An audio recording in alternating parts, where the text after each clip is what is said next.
kind of in shambles right now. And she actually reached out to me saying, sorry about Beryl. I actually was affected too. And then asked if I ever wanted to meet up for like a live game. And your first instincts are like, stranger danger. It's kind of risky, but I don't know. I felt like it was safe enough. I felt kind of comfortable that it's a good community, so I decided to take the plunge there. I brought one of my real life friends with me, and we met up at some sandwich shop to play the game. And when I met her, she was just very nice, very friendly, and we had a couple of games going. I know she was very interested in learning Sand Goblin, so we played a couple of live matches. And so yeah, I actually met her in real life, and I didn't plan on being a mentor. I think I know that she was in the live league and wanted someone to be her mentor, and so I offered to do it. I felt, I don't know, got to be destiny, right? Like it's something. It's like my 100%. calling. So yeah, I ended up mentoring her. We've played practice matches, just talked a little bit about strategy, and yeah, here we are. I think in the live league finals, and I was asked to commentate, and I said, you know what, I feel like I should do this. It's my life path. Yeah, no, it seems like destiny, like you said. That's very cool. How about you, what should I call you? Phil. Politician or what's it? Phil. Phil? You can Okay, just call it Phil. Phil. Okay. Uh, all right, mine is not nearly as interesting. Uh, Actually, both of us had forgotten that we had signed up, one him for to be a mentee and me to be a mentor, and then we are just like, oh, hey, by the way, you want to do this thing? And they were like, sure. And then we did some chats for a while, and then did some scrimmages and practices, just kind of going over different things. And one of the things that I always try to do whenever I'm helping teach somebody the game is helping them understand, like, you might like a particular faction, but one way to learn how to play a faction well is also to learn how some of the other factions play. So we would flip it around, and then I would play the faction and let them see how I would play it, and then they would play like a faction that they were going against, so they could kind of better understand what the angles their opponents might be trying to do towards them. Yeah, no, So yeah, that's so cool.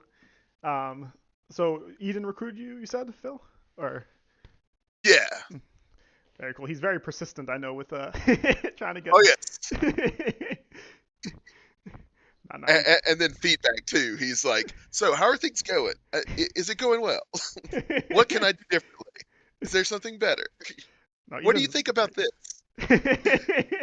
He's like, "You respond, so I'm gonna keep asking you more questions." Yeah, no, Eden's great. I think he's one of the main reasons that this community is still growing, especially for newer Right. players. Um, Ever since Ben left, God damn it, Ben. Um, but Hmm. do you guys want to talk a little bit about the matchup before the game starts, and then or while we're waiting for the game to start? Yeah, yeah, absolutely. So what is this? High Elves and the Filth. Filth, It's yeah. a pretty interesting matchup in my opinion. I think I was talking a little bit with Scrivener on it. I am a huge High Elves player. I love them. I think they're a complex but still very powerful faction. And I feel like the filth lately is the newest hotness, right? There's a lot of things you can do with it, and so I don't really think it's one sided in anyone's favor here. I think the filth has a lot of versatility in their gameplay. They can try to go for an econ victory. They can go for assassination. They have the tools to do so, and it's interesting that they're one of the only decks that can practically recur their champions infinitely. And so against high elves, where they're notoriously strong against commons, but notoriously weak against champions, it would be interesting to see how the filth can leverage that kind of weakness against them. And so I'd almost argue that as a high elves player, you would probably you'd probably want to stay back and not pressure too much because I mean the filth has a lot of different ways to surround and trap Valeria if she's not really able to clear out some of the bigger champions, she can be in a pretty sticky situation. But I'll admit I probably haven't really seen this matchup more than once or twice, so I'm curious how this kind of plays out. Uh, makes a yeah, very cool. How about you, Phil? What do you think? It's your classic good versus evil. You got these big old nasty people, and they want to just live how they want, but they don't follow these rules. And your high elves are like, no, you're gonna do it my way. That's how it's gonna be. So it's very, and again, the way they play are very distinct and unique. Um, uh, and I know, like, some people may not know, the Filth in the first edition of Summoner Wars were a fan-made faction. So that's one that a lot of people have been waiting for to come around in the second edition. So there's definitely some interesting angles that both factions like to take, and how they can counter each other, and who's able to, as Prophet said, leverage their advantages over the other. I think will likely come out with a victory today. I think it's a little presumptuous to say the filth are bad people. I mean, they're just filthy. It's not an evil filth, right? They are just misunderstood. True. Well, let me look They at want to the. live. They want to live without rules and regulations. That's all. Yeah. Exactly. They want to do their experiments in peace. Is the I guess the summoner is the one conducting the experiments, and then his poor cultists probably don't know what they're getting into. Though they all look pretty Well, mean. they kind of signed up for it. I mean, they're cultists. If they didn't read the fine print before they joined the cult community, that's on them. Yeah, they don't seem all too good themselves. I mean, have you seen their art? It's a little suspicious. Yeah, I guess you're right. Shield of the Hopeful is an interesting event. It looks like they're cowering towards him, but at the same time he's protecting them. I guess they're sort of worshiping their demagogy as a Yeah, god. demagogue. Yeah, demagogue. Demagogue. I mean, he looks like a bad guy, but I mean, really, maybe he's just going through some things. He's misunderstood. That's He's all. misunderstood. The high elves don't seem all too friendly either. I'll tell you that. Yeah, they look. You're a bit presumptuous. Yeah. I guess. Yeah, I wonder if Valeria is also like sort of a god figure in their lore. Oop, game link. I mean, look at peace. It doesn't even look that peaceful. Okay. All right, the game is up whenever you guys are ready. Uh,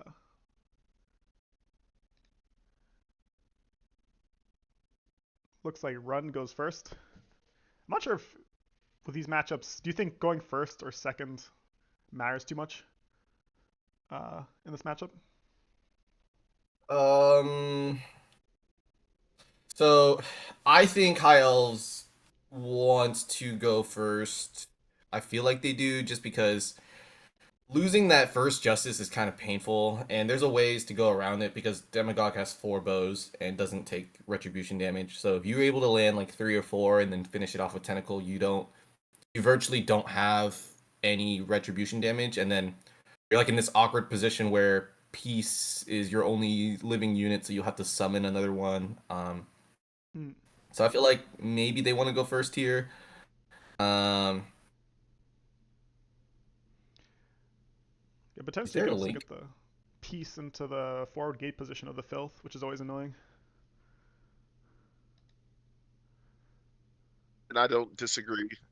Oh, I, you need I the link? I've played both of these actions from either side, and as the high elves, I definitely don't want my justice dead on arrival. Wait. Yeah, agreed. It's interesting that yeah, I didn't realize that the mutants are commons, which, like you said, makes it a lot makes them a lot weaker against high elves, or potentially stronger if you can get into peace and war aura, but that can be hard. Yeah, yeah. They're all commons, but I think I think there's probably some gameplay strategy here to just kind of use maybe just Beast over and over and over again because like it really depends on what kind of auras are out there. But you know, Beast can't be shoved by Valeria. It can't be obliged. It doesn't get justiced. If there's a lot of peace on the board, you could probably just swarm and send commons. Um, Interesting gate position here on the right side. I think it's kind of to threaten Valeria on the right side of the Filt's flank here. Mhm. Um, Oh, that was harsh. yeah.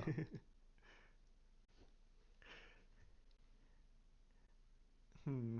They were definitely hoping to get the 2 for 2 with a melee attack so they could attack the piece. Afterwards. Hmm. Yeah, that's curious. I So wonder. Sorry, go on. no, go ahead. What is like the for against filth? Like, what threshold do you start getting really worried? I guess like 6, 8ish around there, where you're just really afraid of All right, let me have another tab with the card names on, just so I'm terrible with names. So, Abomination. Are you talking about Abomination? not for abomination, but just the event snipe where you just like do a flying attack and then you can convert it to another um, Oh, mutant. What's that thing called? You mean on Valeria? What's kind of like the lethal range here? Um, I mean, if you think about the theoretical maximum, it's probably like a flight mutant or some. It's usually the flight mutant to get within range. So that's two swords, and then you could probably land maybe six more swords if you have enough magic in the right card. So like eight damage if you're lucky, right? So eight is like I think the one shot potential here. Now if you wanted to get spicier, you could convert into a bursting mutant, then burst that mutant with your second convert, dealing one extra damage. But you're then trading three swords for three bows, and so the odds kind of go down. So I'd say around 7 or 8 is probably the potential range for an OTK. Um, Yeah, I was gonna say there's it's interesting the high elves put a war out here in the front of the gate, the 10 gate here. Usually these kind of positions are risky because the not only does the war struggle to kind of retreat between the back line, but now basically if you shove into Valeria, you're getting the benefit of war. And to be honest, you can keep war alive just to benefit yourself more instead of trying to waste or potential damage and take it down. Like right here, Tentacle Mutant, assuming it was the Filt's turn, which it's not, but could just walk up into what is it, C5, and then attack Valeria for 3 damage, um, completely ignoring peace. Yeah, and also if you get another unit on the opposite side, like a flying or mutant, it would also get, like you said, the war aura. Uh, so hopefully, or maybe Run will try to move the war out of position this turn. Uh, yeah, also because he can't really retreat because of the gate there, like you said, it's in a kind of yeah dangerous position. You know, Hmm. What do you think, Phil? Are you how are you feeling about your mentee? well, we'll see what he's got up. I see the priest coming down right now to kind of negate some of the damage that was done to peace last turn. Also, kind of protect his war.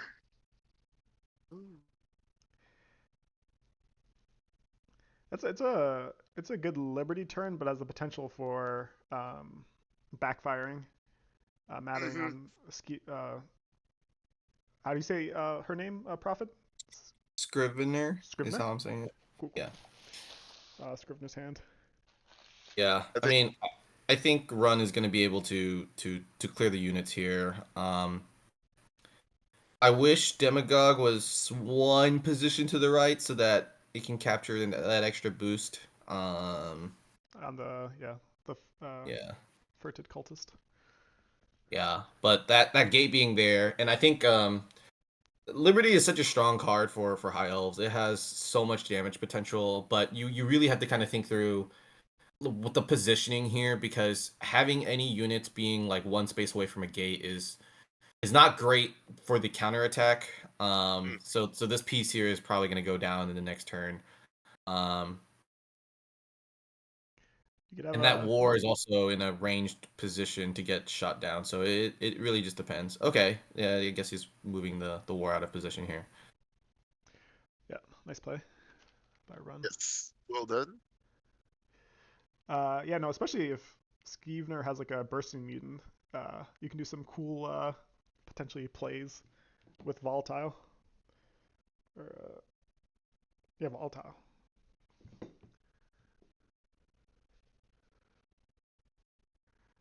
Sad that he wasn't able to get the malignant cultist also. Or yeah.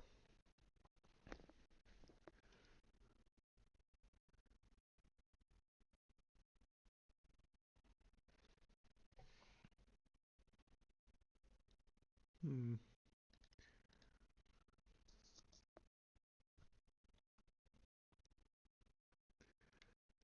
I'm curious if maybe a better move here would have been Tentacle in front of the 7 health gate here, so that you get that extra attack. Guess it really doesn't matter too much. We'll see how it goes.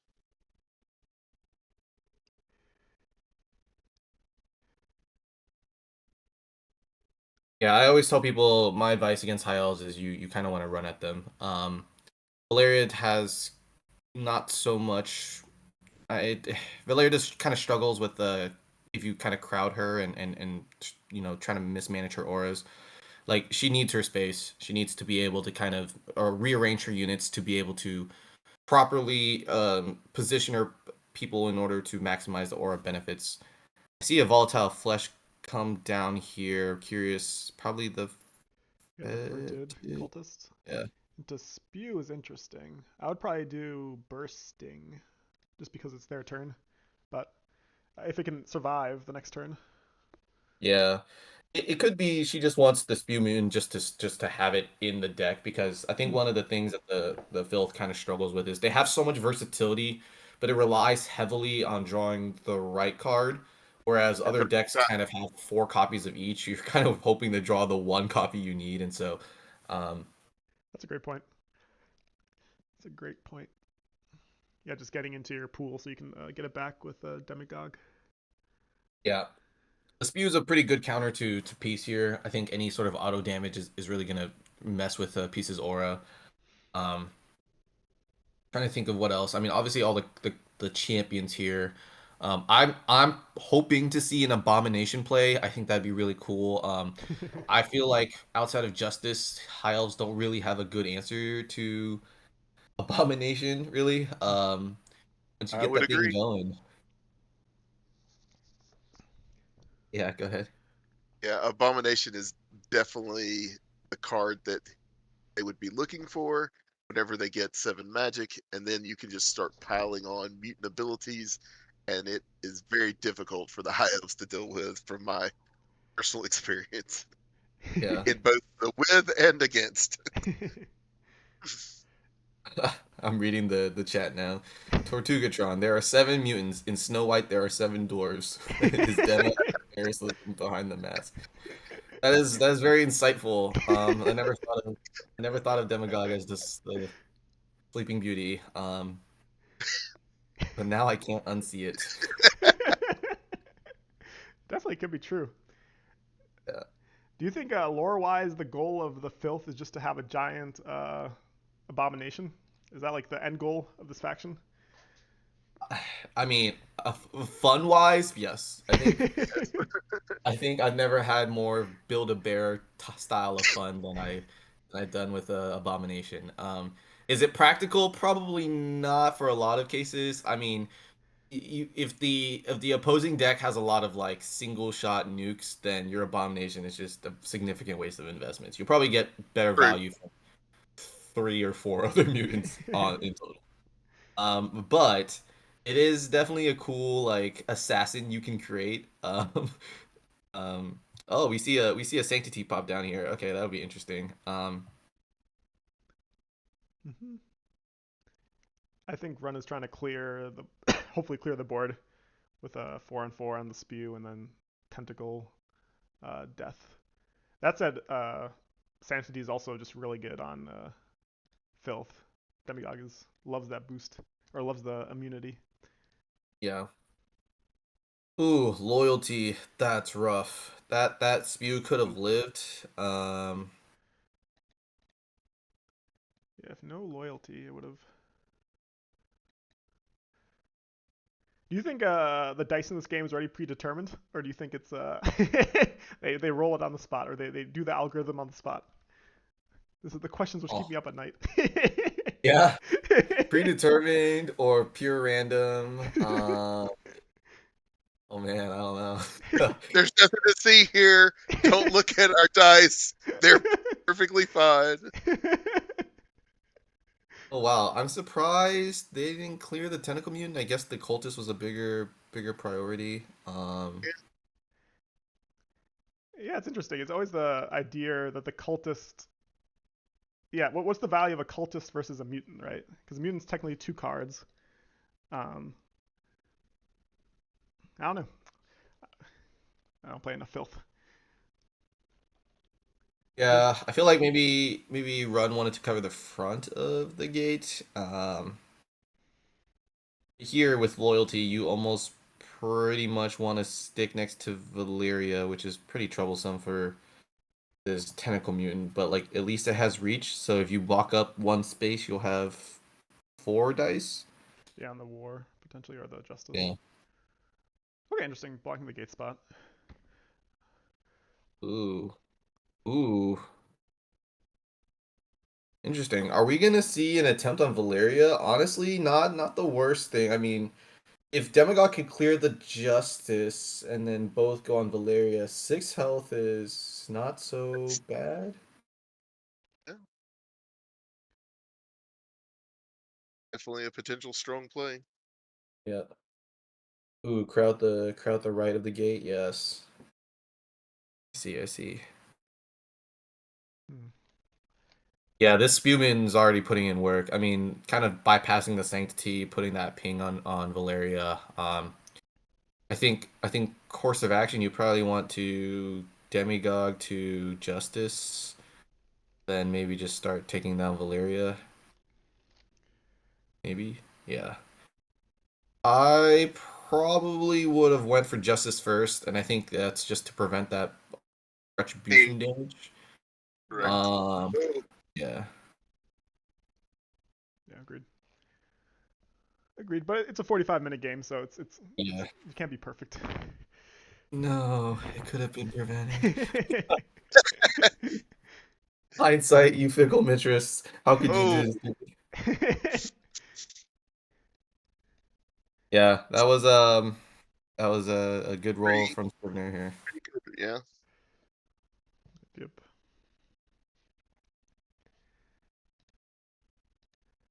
One turn left on Sanctity, but Valeria is in a very precarious situation. If she pushes up, right, just to kind of get value out of that, I think she risks herself being kind of trapped up on the fourth row there. I mean, with the anointed cultist kind of sneaking around and not really many great ways to get rid of it, you're kind of exposing yourself to a flight mutant kind of getting behind Valeria. Um, and that's just kind of like the scary thing about the filth is almost like the cloaks, the board state possibilities you have to play around are near infinite. It almost feels like you can't even really predict what's gonna happen next because any unit can become any unit, and it's kind of frightening. That's a great point. Yeah, no, definitely. Like, I do feel like, especially like there is an argument for like it's always easier to play against factions which you can calculate all the possibilities they can do in a turn versus like you said with cloaks and with filth and with shadow elves to a certain extent. One of the reasons they're all so strong is because it's just really hard to play around everything. Yeah, yeah. I mean, personally, I think filth is pretty top tier from my experience so far. I am finding a lot of enjoyment with them. I mean, from a fun factor, I think they really kind of nailed the theme here. And from a competitive standpoint, I think they can stand with a lot of decks. I know I just finished one of my games with Aaron in the league. It's Filth versus Cloak. Both very strong, versatile factions, and I'm thinking the Filth may be one of the next decks to enter that kind of top tier category. I don't know. It's kind of a it'll take more time, but I mean, so far I'm really liking them, and I think this game will kind of see and improve if that versatility is enough to hang with some of the best decks in the game. I think High Elves is probably up there too. Their complexity may weigh them down, but I think if you can master them, they're probably one of the strongest factions. Um, I completely agree. There's definitely a lot of thought that has to go into both of these factions, which is why I think this is an interesting matchup. yeah. People have to really put a lot of thought into your turns, and then having a quick 45-minute game, uh, you got to be thinking on the fly. So kudos to both of these players for making it this far and for the factions they're playing with. I'm reading the chat. Tortuga Drons. They're. I mean, I think right now they're trying to piece together which of the seven dwarves is each of the mutants. Yeah, I see that too. They're saying spew or bursting is sneezy. I can see that. B seal is happy. Mm, Happy when he eats. yeah.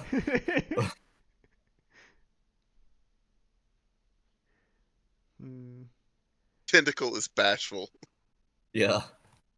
Nope, nope, you're a little too close. Let me get my extra space. Yeah. Okay, we're sending war up to the front here. I think that's okay. Interesting. And then probably piece up to cover the last spot. I think I was already through moves. Was it? Yep. There's one. There's the priest got shoved by Valeria. That's why it's Oh, I see. You're right. You're right. justice. Ooh. It's a big justice. If Run pushes up, I'm assuming they have another Sanctity in hand. That's the only way Yeah. that makes sense. Otherwise, this is a very manly move here. And I mean, I'll applaud the bravery, but there's got to be a contingency plan somewhere. You hope so. Yeah, because I mean that front spot. I guess you could cover it if you shove with Valeria up, but uh,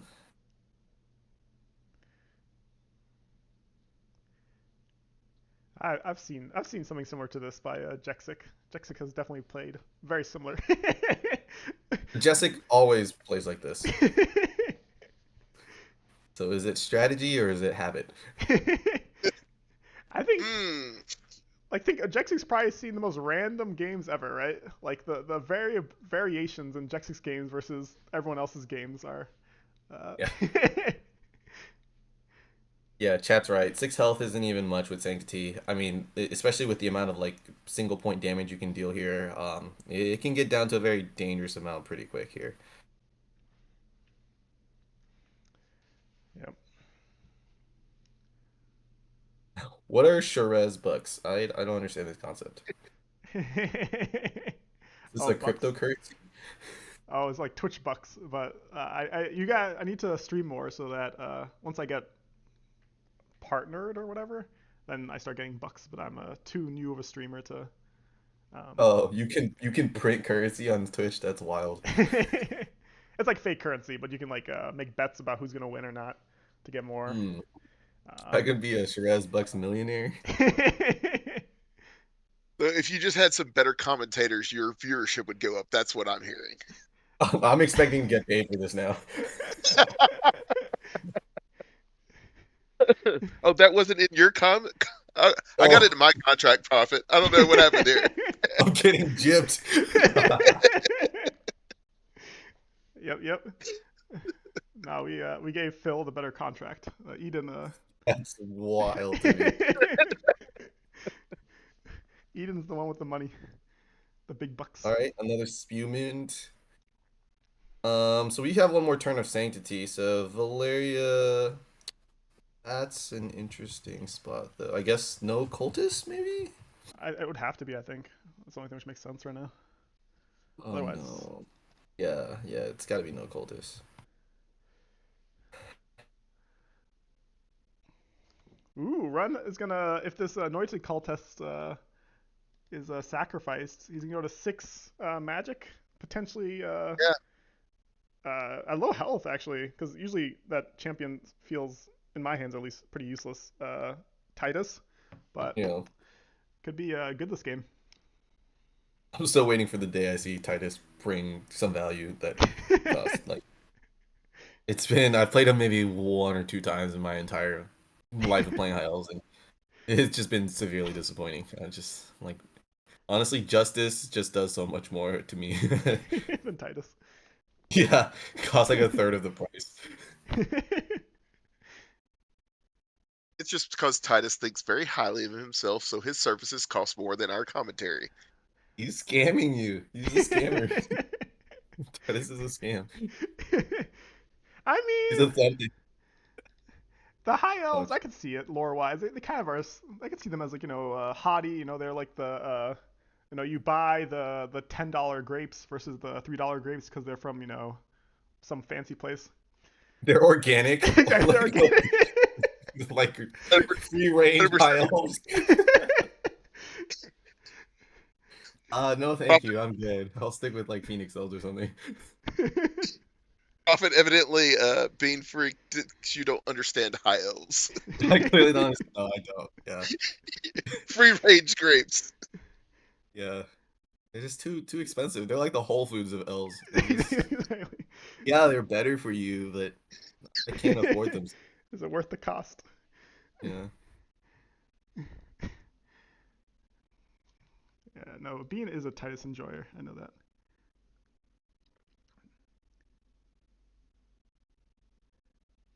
Oh, I see.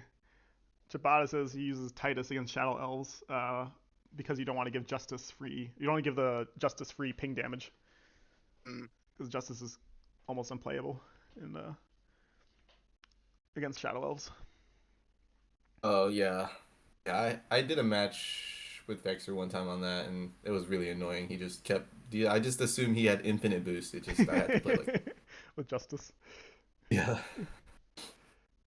Okay, so it looks like Scrivener's not really deciding to go with the Spewing Mitten, which I think is a decent play because you don't really want to just kill your anointed like that. Gonna die though. I mean, but Demagogue. Okay, that was a good kill.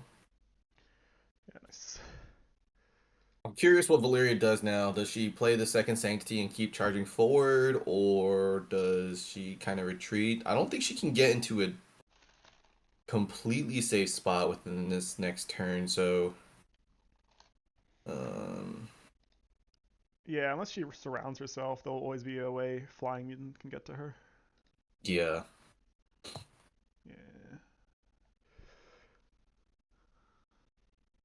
Could be over here. No, it's hard. I'm curious if there's another Sanctity. I'm assuming based off Run's last turn.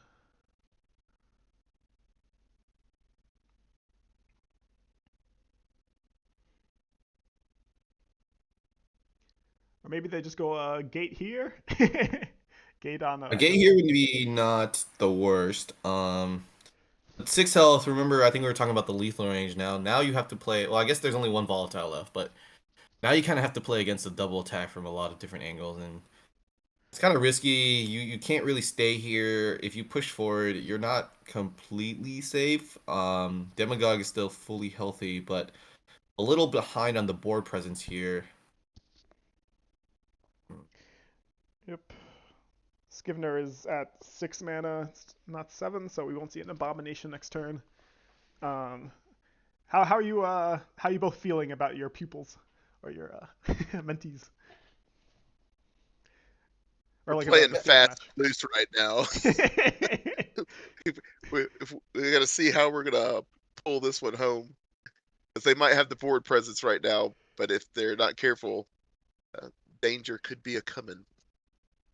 Yeah, I feel good about Scrivener's chance here. I think she did the right call here in terms of getting Valeria down to 6 health. Because now she is a core of a lot of her events and gameplay, right? It's kind of hard.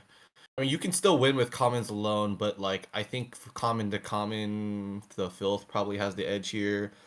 Um, so it really just depends. But I mean, looking at the magic between the two, I think Scrivener may be going for an abomination play.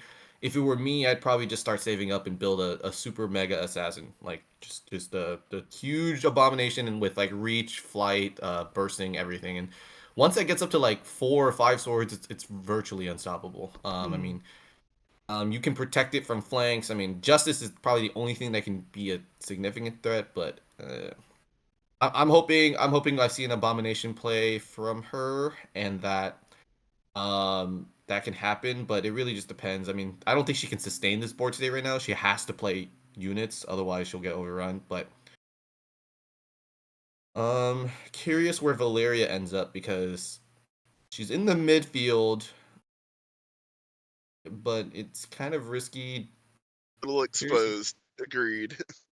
Yeah, and that's just the thing against the field is like, do I defend against the corner? Do I defend against the sides? I can't defend against everywhere, right? There's flight, there's reach, you know, there's a lot of things.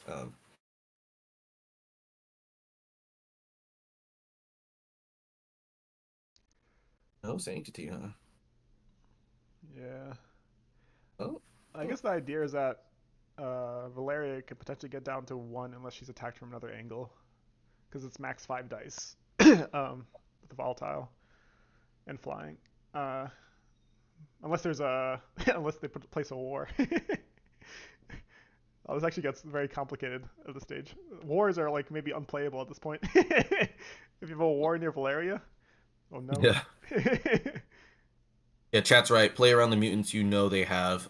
You know they have reach. You know they have the splatter mutant. I don't think we've seen the flight mutant yet. But we're We down haven't. to we're down to basically 11 cards unknown. So like 2/3 of the deck. Yeah, odds are not too bad. Especially since you can play from your hand and graveyard with this deck. But yeah, agreed. I'm surprised these other factions chosen for a live match. I mean, these are some of the most complex, like versatile factions to play. I would lose my mind. Okay, we're going for no sanctity, 2 dice on demagogue. Um, 2 for 2. This is yeah, two for dangerous two on here. demagogue. If justice Very doesn't hit, dangerous. Yeah. if justice doesn't hit, Valeria could just die next turn. Justice has to 3 for 3. Oh wait, no, justice can't even do it because of peace aura. So this anointed cultist is must have been a little bit of a misplay by Run. I think he probably Yeah. didn't think about peace Yeah, I was aura. like gonna say there's probably an oblige somewhere. Oh, yeah, true, true, true. Yeah, it must be obliged. Yeah, Yeah, I was like, oh, that's yeah, get that out of there. but still So risky here's the because thing, right? You're exposed to a splatter on the right side, and then I guess you can't flight because you don't have the boost. Well, actually, unless you're holding flight in your hand, you can.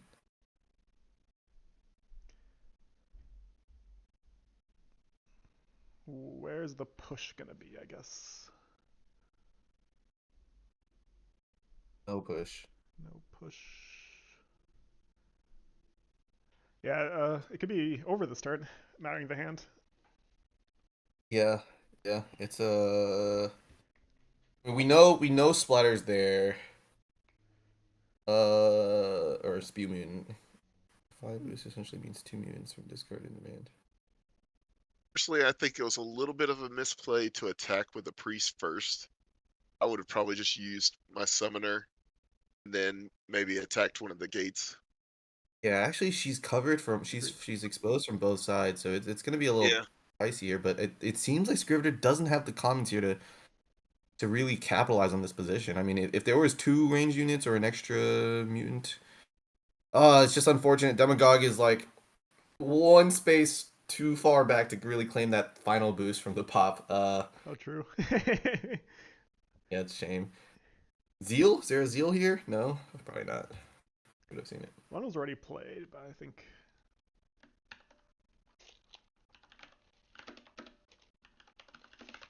Oh, never. Yeah, just one zeal, one volatile.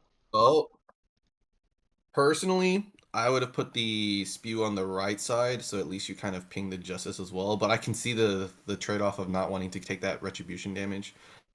Mm. But I'm curious if she has a what is it? The volatile flesh, because that could be game changing right there. Yeah, it could be game. Okay. Yep. Let's see how it goes.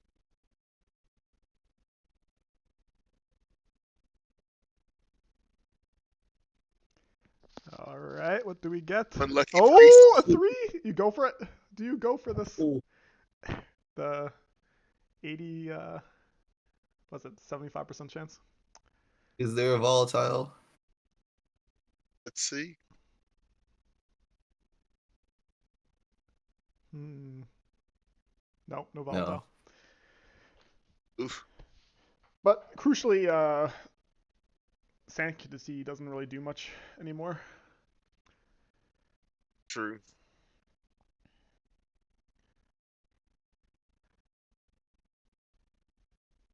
Oh, they're thinking about it. They must have the volatile. I think. I'm not sure why you would backtrack unless you had the volatile. I guess they didn't want to risk popping a full health, but I would just Just go go for for it. I it. mean, even if it's just one health, I don't know. I feel like you could probably get that damage with the bursting somehow, even if you kill your own bursting. Yeah, agreed. If you swap spew for bursting, I think Yeah, it's but almost guaranteed.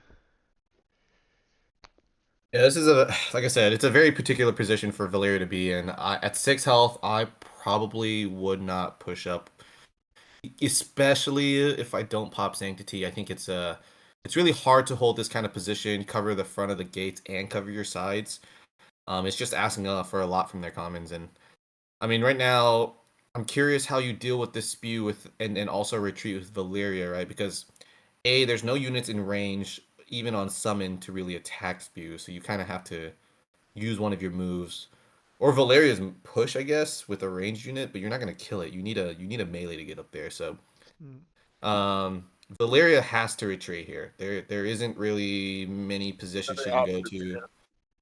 to. Um So I think maybe she goes to probably what is it from our view? It's D5, D6, right next to the 5 gate, Hmm. and then cover herself. But you need at least two moves for that, right? Like Valeria to move one, shove a unit in front of her, and then another unit to cover her, and then another unit to deal with spew. So it's kind of a tough situation. Now I think maybe having a gate in hand could save her, and then potentially sanctity. But I mean, it's not a great position for high elves to be in. But if they can make this escape, then maybe there's a shot. But I don't know. I'm trying to think of how high elves can get out of this situation right now. I do have that 6 mana, so They do.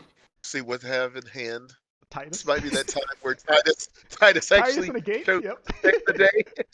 Yeah, I mean, if Titus saves the day, I'll eat my words. Okay. Titus and a gate or two might clutch it out. Yeah. The hand is two gates, Titus, and sanctity. I would love to Exactly. see He was like, "What did Prophet say about me?" it. Yeah.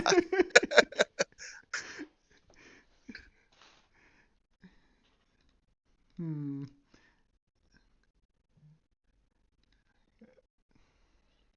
Well, what were you gonna say? Run before?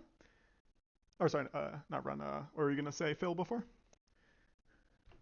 Well, I said we see the piece out now, so I don't know. It's gonna be enough. It's still gonna be, like you said. I think we've got to protect your summoner right now and do the best you can. Interesting. Okay. Okay. Uh But what about the flank or the rear here? Might be another huh. Blige. Oh, there's the gate we were talking about. Yeah. Yep. Another oblige. We see it. Okay, I feel a little better now. I was a little Yeah. worried before the gate came down.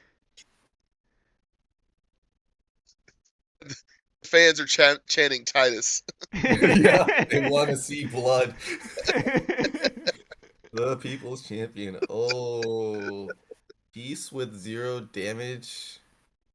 Surely that's not a whiff here, right? Oh, Well, that You was got close. it. That was close. Back up to 6. Titus might Uh, still show up. Oh, the yeah, whiff. No, that's it's well, not the being most important. freak. It's not about the size of the sword. Quit. Oh my, Hmm, some not so great rolls. yeah.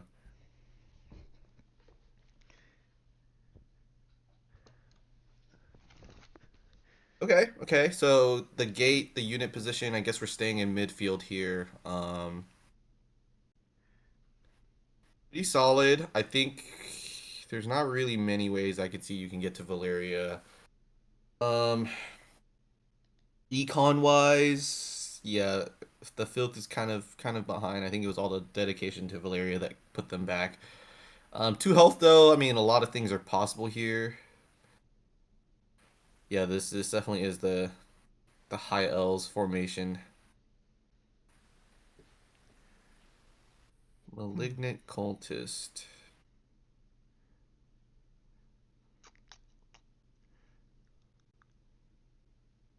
Yeah, I know. I feel like Run is teasing us with the six magic for a champion that he probably discarded. But it's still, I think both of these factions have a lot of mind games that they can play with their opponent. Yeah, very true.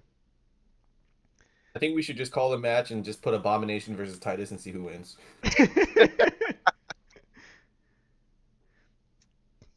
Okay, going for spew. Okay. Yeah. Yeah. Not bad. Not bad. Now here's what I see you could do. You can walk up. Well, you'd Hmm. have to 3 for 3 the Justice with the piece there, but if you walk up, kill the Justice, then Volatile into another ranged unit and then a hit Valeria, that's possible. Yep. Yep.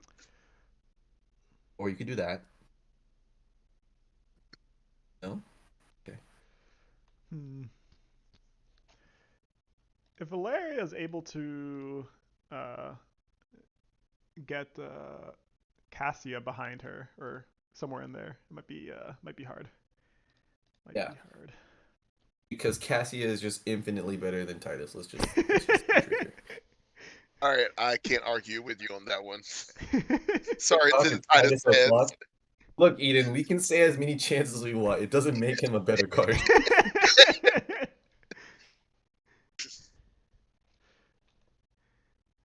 Interesting. Demigod.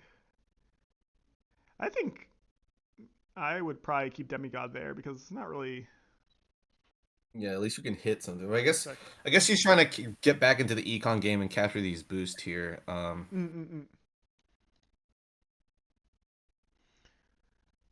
Makes sense. Abomination is becoming less and less of a possibility now. Agreed. Very disappointed though. Was really looking for the Abomination Titus matchup. Yeah, I just want to see the 1v1.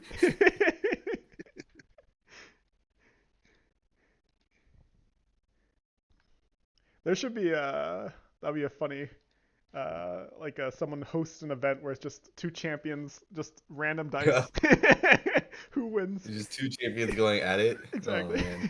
The definitive order, and then no one can question after that 1v1. But Titus is so useless in a 1v1. Who needs engage when you're 1v1? No. Titus, Titus is that type of person, useless abilities, but it's gonna roll those 3 for 3s every time. Yeah, I guess, but like, I mean, I'd rather play like Shank or something, who I could just maybe do 8 damage in one turn. Maybe. Hey, But he's hey, still cheaper. Prophet, you don't know. It could be that the developers coded Titus to always hit. It's guaranteed 3, always. Okay. Just not if Prophet is playing him. Exactly. Give me monstrosity. Give me. I'll even take Midi Mumway. He just. I don't know. Actually, at a 1v1, he's kind of also actually just garbage.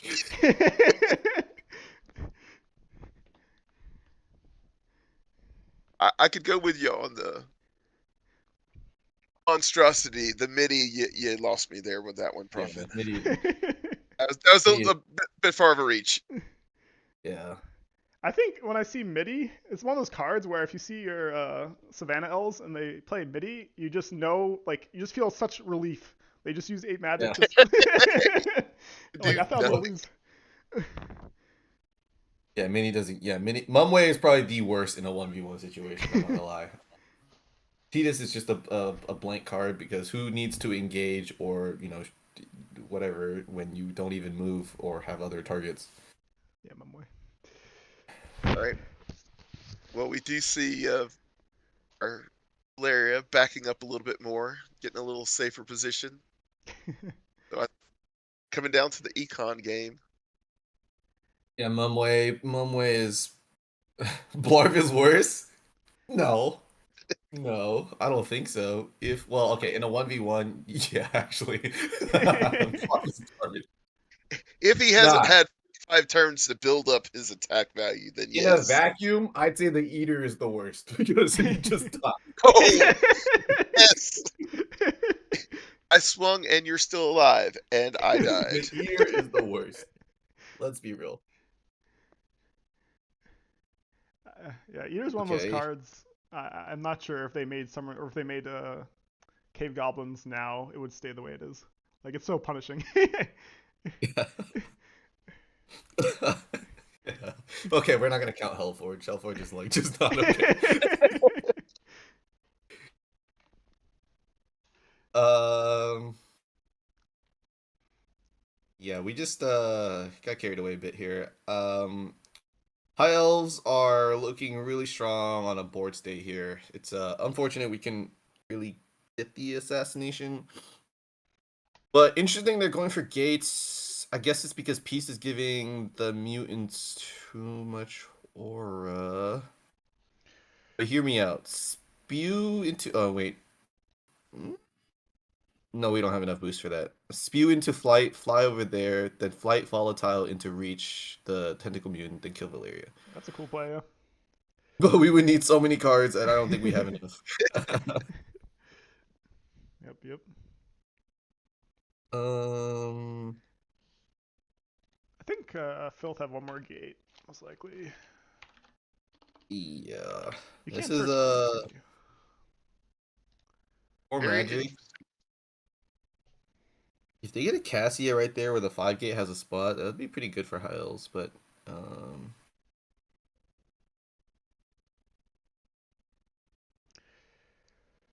Hmm.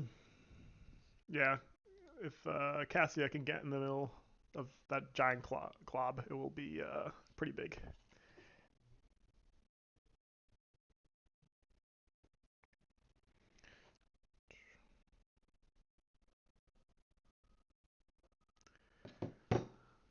for Hmm. Tugatron, if this 1v1 starts adjacent, oh my god, if it doesn't. Like, could you just run away until your summoner dies? I don't know. Hmm.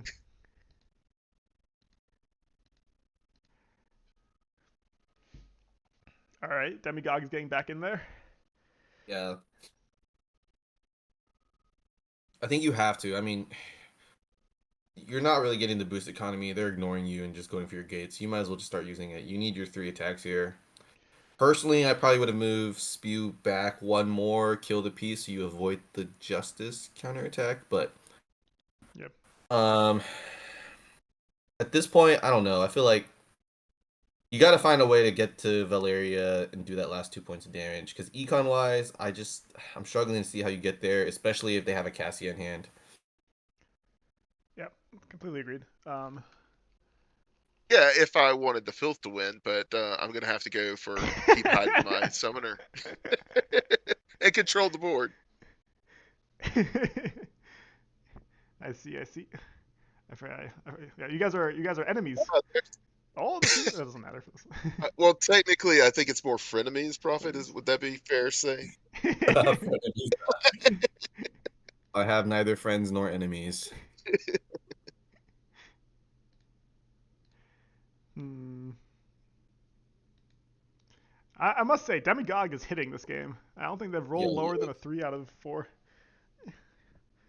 It's doing work.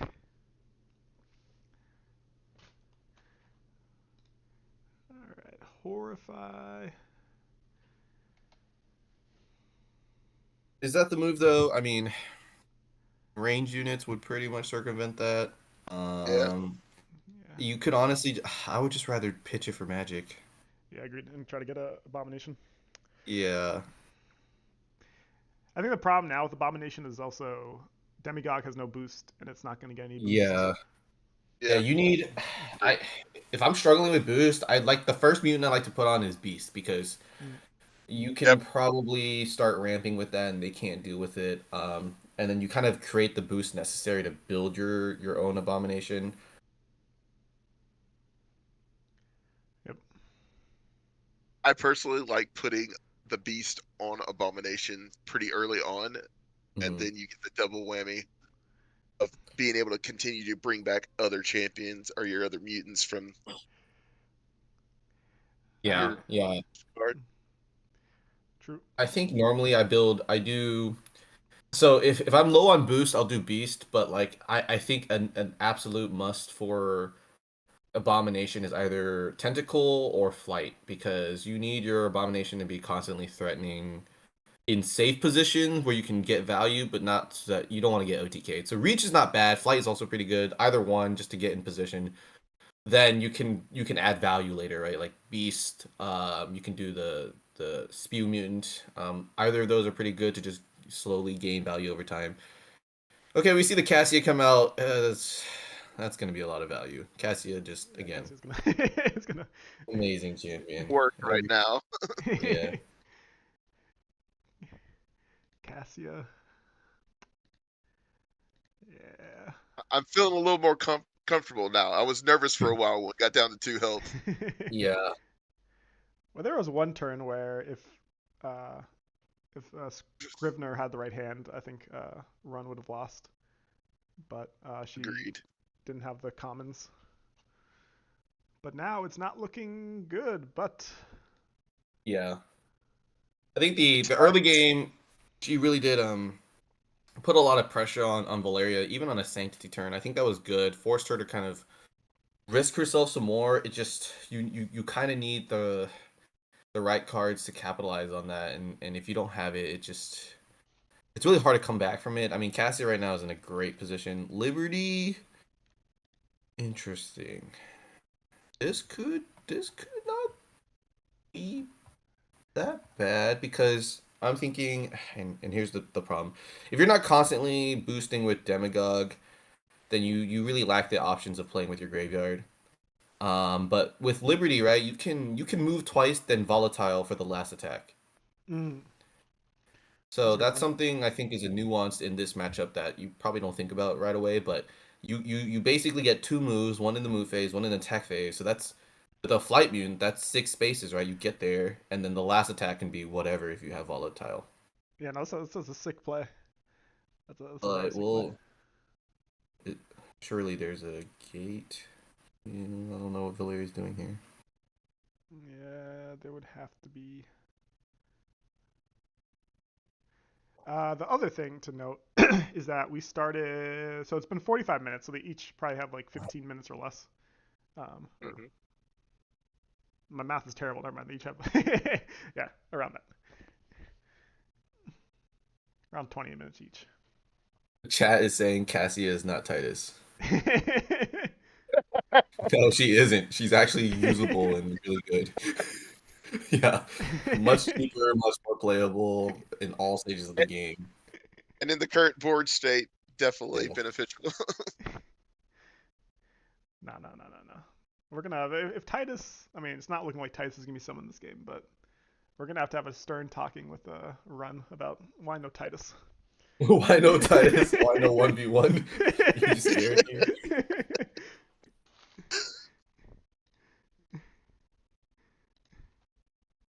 Interesting. No obliges though, so like is the thought process to hit your gate here and cover? Yeah, it must be, or else it looks suicidal. Because you can definitely get rid of the gate on B2, but Yeah. um, A little risky. I guess the But question it'll be interesting to ask Run afterwards. Well, why did they feel it was necessary to move Valeria there? I guess because they wanted to get the war attack on the gate, but it's not interesting. you could do it with the priest. I mean, Yeah. really.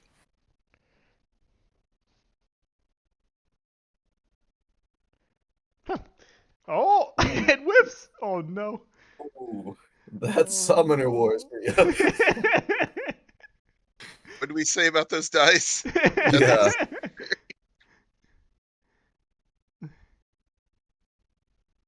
Oh, I see. They like use the Liberty move, but yeah, makes sense. if you had enough boost, you could just tentacle in there. Uh, Yep, yep. Okay, I but now went you back to can't being nervous really. again. You can't threaten this gate though, right? Because like now there's nothing that can kill this gate.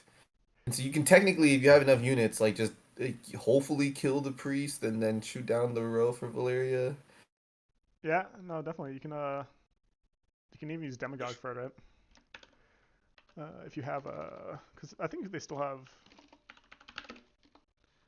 one more Zeal. I'm pretty sure.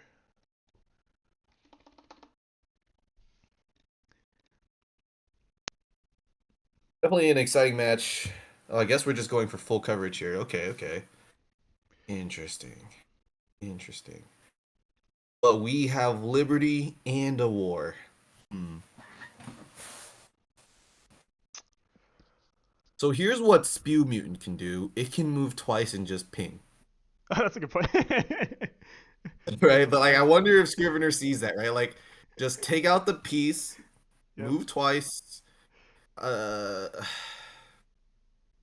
I don't know. There's a lot of things you can do here. I mean, these auras are just it always leads to such interesting gameplay because yeah, I think she sees it. Oh, I think so.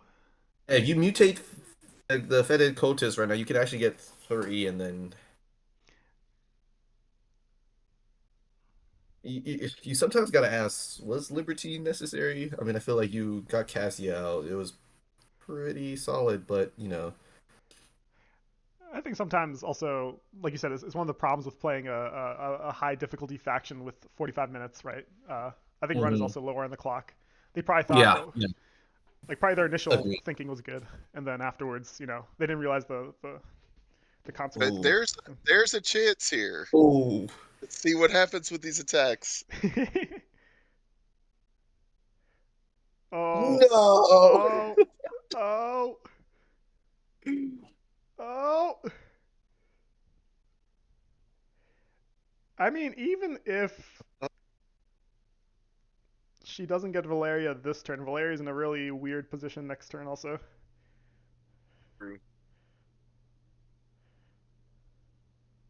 Yeah, yeah, and good for them and GOG. You're in a beautiful spot now. Like you're gonna be boost galore. And is that seven magic I see? Yep, yep. I believe it is. This is Uh, a great game, back and forth. You know, can't ask. Very entertaining game. Say it that way. yeah. Alrighty. I wish. Can I do? Maybe I can do a poll. If he's got 7 magic and he also has the winged mutant, Ooh, yeah. You would need the it depends on where Valeria ends up. But right?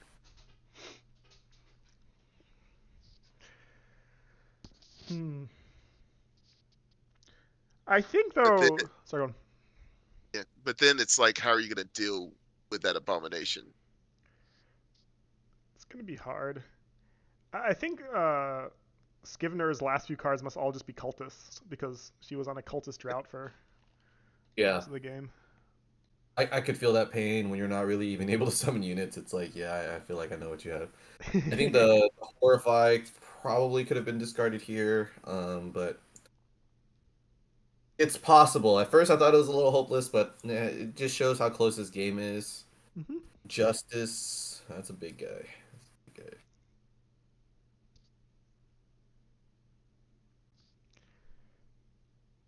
Hmm.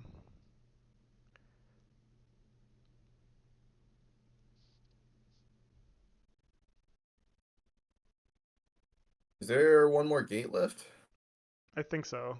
Yeah, because I don't think any of the high elf gates have been destroyed. Hmm. Hmm. It is very precarious. Also, this war, this positioning is. I think it does more for Demigog, or for the Yeah. filth than it does for the high elves. At this point, it Currently does. giving no high elves any benefits. Yeah, it was a brave move. Another sanctity, okay. Fair, fair.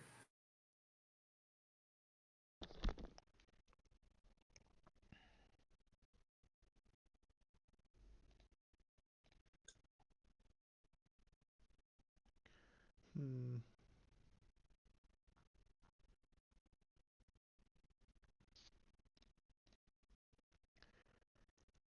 All right, Justice gets the kill.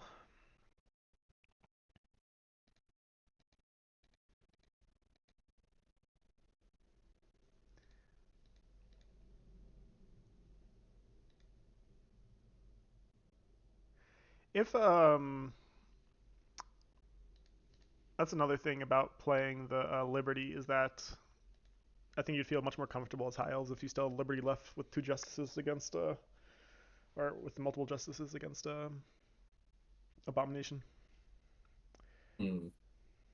Yeah. I mean, you'd almost have to support Abomination here with your Demagogue. I mean, you have Sanctity up, right? So, like, why not just start, Yeah, just push Demigog up. yeah, just to kind of cover a flank. I feel like you probably have to start building Abomination now. I'm assuming it's gonna be Abomination and yeah, Yeah, the there you go. Beast.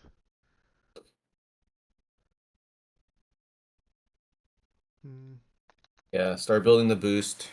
Um, you probably need to go both on war and then maybe cover the front of the Abomination with Demagogue. Yep, that sounds like a good plan. 'Cause I don't really see you killing anything else.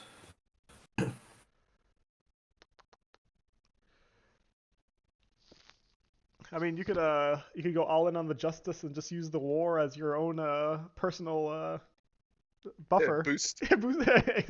Plus one strength, and then that hits you once in a while, right? You could, yeah. Oh. Interesting.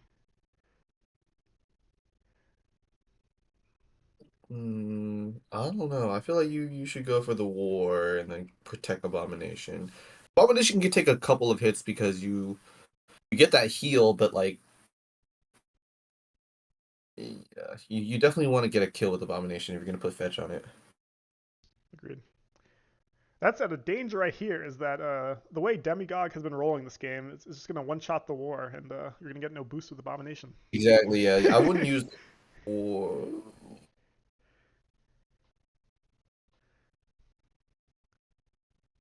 Eden says why Sanctity now? Yeah, I think that was a probably more of a panic button, and I get it.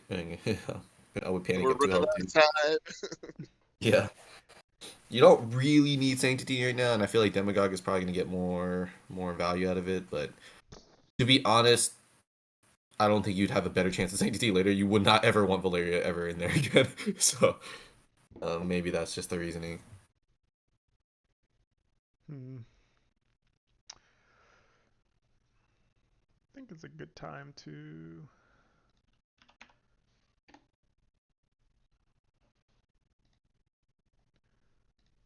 let us see what they have left. We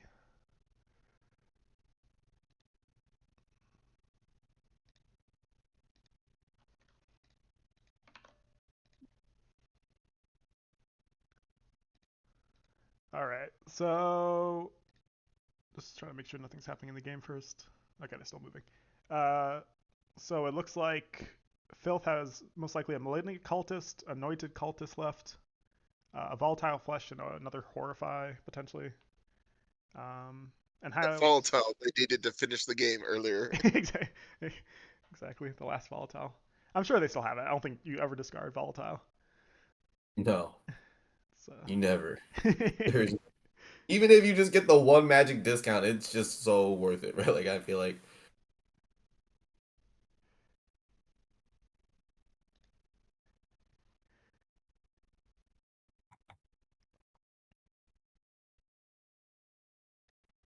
hmm.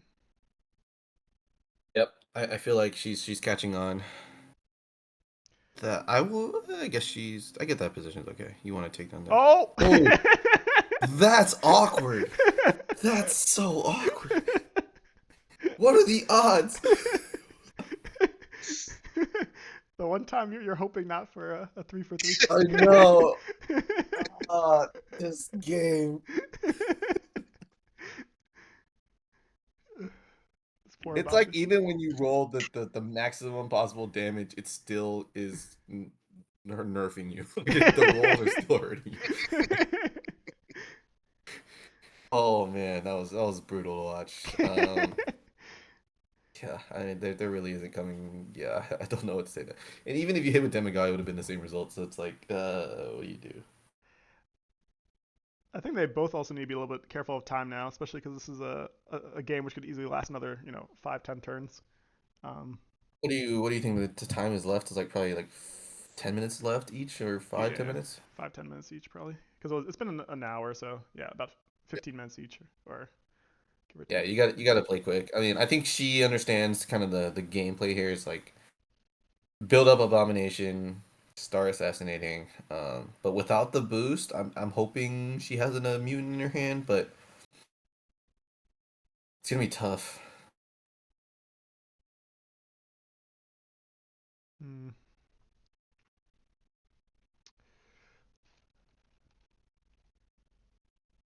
What's your plan here if you're high elves? I guess.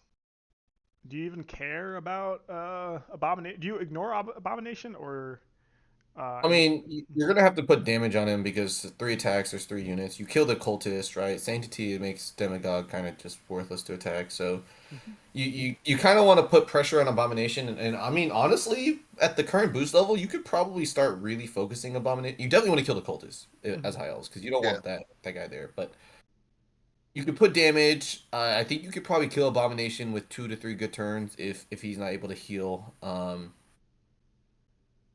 That's probably your plan. I probably wouldn't even try moving Valeria, to be honest. I'd get Valeria in the farthest possible corner of the world. 100% agree with moving Valeria far, far, far away. Yeah. Yeah, into the corner. I think something dangerous is that I'm.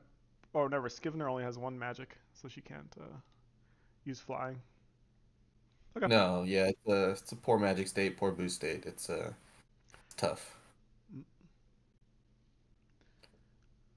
Though I think if that cultist dies and then with maybe Zeal, she could probably boost Abomination up one.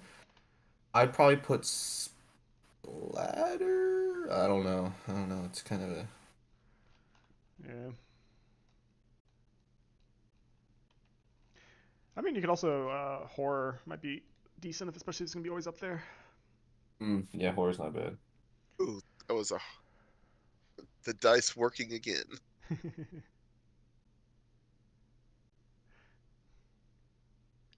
Yeah, I think especially with the time limit, this is anyone's game. Yeah, I know, right? And to your point earlier about ignoring Abomination, I think it's a little risky, but then there's this push and pull of if Abomination's able to just try to go after Valeria, can you protect Valeria before they can take out Demigod? Mm.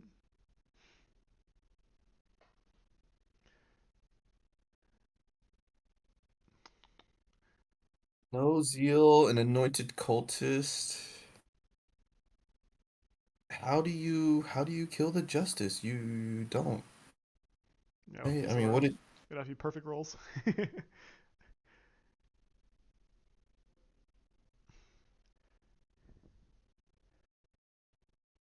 Eh, I almost feel like you almost need to just take the anointed cultist and help bring down the justice in front of Abomination and start farming and boost because your only win condition right now is a huge Abomination. Exactly. um, agreed. I mean, econ wise, you don't really your board state's gonna push back, but like that justice on the right irrelevant. I feel like you just need to focus on the justice on the left. You can ping it with the demigod under, I guess Sanctity's gone, but I guess they're afraid of the gate going down, but I don't think it's that big of a deal, especially this late. Like you only have so many units in your hand. you have four cards, Yeah. and most of your units summon on top of another unit anyway. So Yep. I feel like you can probably get away with one gate. What you really need is boost right now. Like that's the only way to kind of get back in this game. You would really want to be focusing on your abomination too. So, Yeah. like you said, get the boost, bring back units you need, and then use abomination to do what he's got to do. Mm. So, yeah, Valeria needs to probably move next turn just in case. A Uh, flighted abomination would not be pretty. Abomination's two But turns from simply, just. Yep. Oh! Ooh, Oh! that's Okay. rough. Yeah. And the demigod will still be stuck at two. I mean, not that Abomination couldn't kill it regardless. But yeah.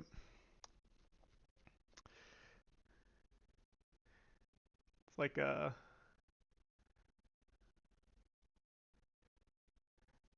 yeah, it's like blitz chess in a certain way. They at some point you just have to get the moves done, especially if the game's not gonna Yeah. end anytime soon.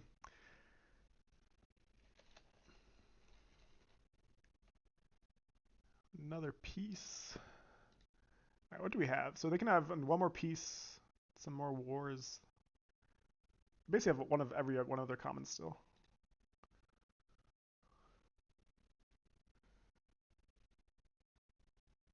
Curious about why is the piece over there? What are they afraid of? One, two. I guess it's better to be safe than sorry. Yeah. fair.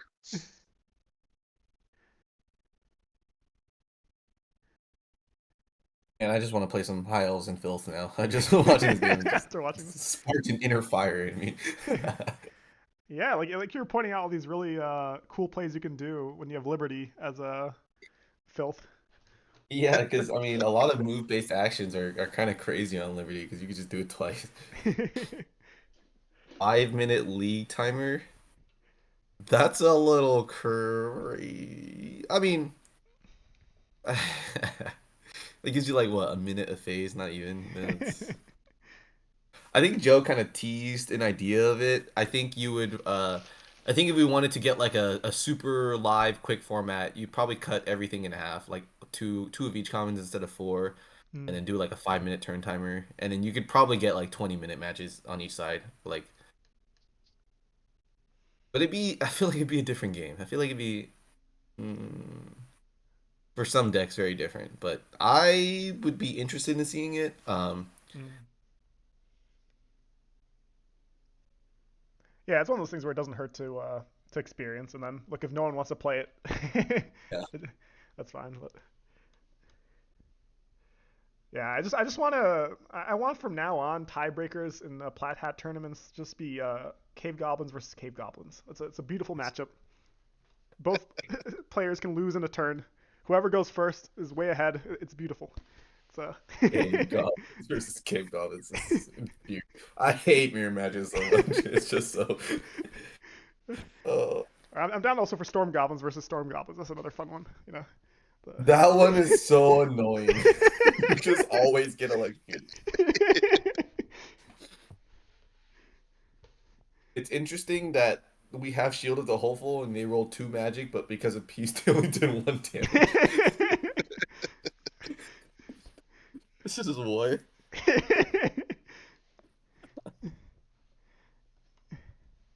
Oh man. Please tell me you have Zeal and then like a flight mutant and just please. Please tell me you have a zeal.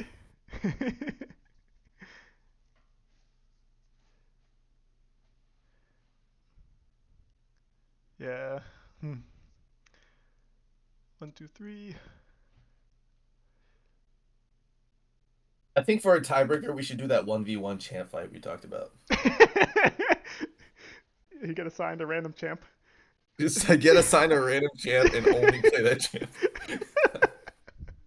That'd be beautiful. Volatile into tentacle also works. I mean, you got a lot of options here. Like you could zeal into a flight mutant, you can volatile into tentacle. It's partially why the filth is just so dangerous. Like as a faction, it's not only their versatility, but like your opponent has to play against so many different board states that they might just choose the wrong one. I Oh, missed it. but What was the last they one? gave Abomination Flight? Why don't you just give Anointed Flight? Uh, they don't have the magic, right? Oh yeah, that's right. That's fair. Hmm. So let's think. I think Cassia most likely. Ooh, the 2 damage. You Oh have to do no, it don't again. do that. Do Oh, it go differently. get yeah, go the other way. Yeah, there we go. Oh, now we're in dangerous territory. A full health, 4 damage abomination. With horror, also, it's not going anywhere.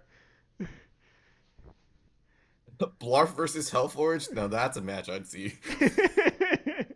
That's a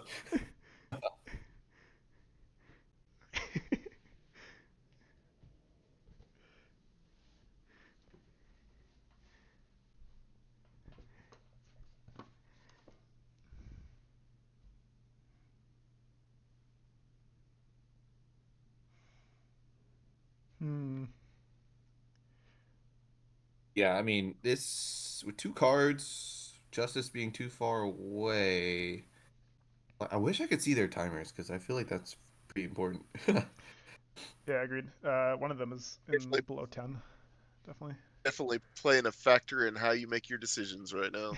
Kill the Cassia, get the boost. I mean, one of these cards have got to be volatile, right? Like, Yeah. Is there a Lethon Demigog anywhere? No. Not that I see.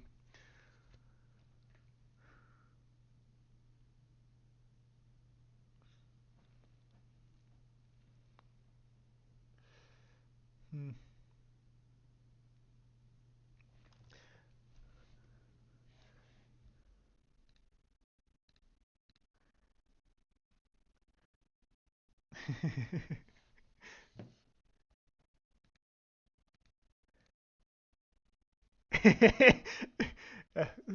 Scrivener needs to be careful. These redos with taking 2 damage on Abomination. This is all time on the yeah, clock. I know you're running out of cards, but you're also running out of time. Just kill the Cassia, get the boot. There's another cultist. What?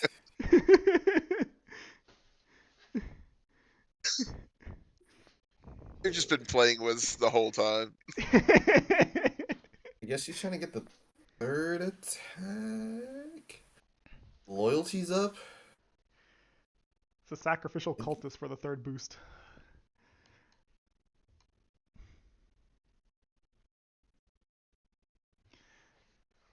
You can't mutate Abomination, right? That's the one card which you cannot. Yeah. You can't. You can. Wait, what do you mean by mutate abomination? Like, I Like can't mutate volatile it into another mutant, right? You can. Oh. Volatiles lets you summon a mutant, and all you have to do is sacrifice a card. Uh. But it would be a huge nag to sacrifice abomination Yeah, right I agree. Agreed. now. Sacrifice, put anointed up there and then sacrifice him. Why would you do? Oh, sorry. I was talking about mutate. So yeah, you can't. You can only mutate a cultist or another mutant unit. So the abomination wouldn't work for. Oh, really? Is that it? Would be cool though if you could. I can't see.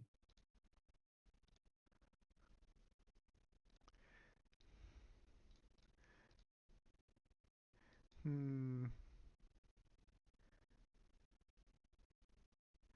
These are they need to be careful. They're down to 15 minutes. Down to 15 minutes. They don't want to go out like Massimo did. Poor Massimo would have won the tournament. Ran out of time against Bean. And Oh, ended up really? Is getting that what happened? yeah. And then instead of winning the tournament, he got demoted to Division Two. Oh no. Poor Massimo. Being saving or being the champion of Jexic. A lot of drama last Lives League. Oh yeah. Yep. Sounds like a lot's happening.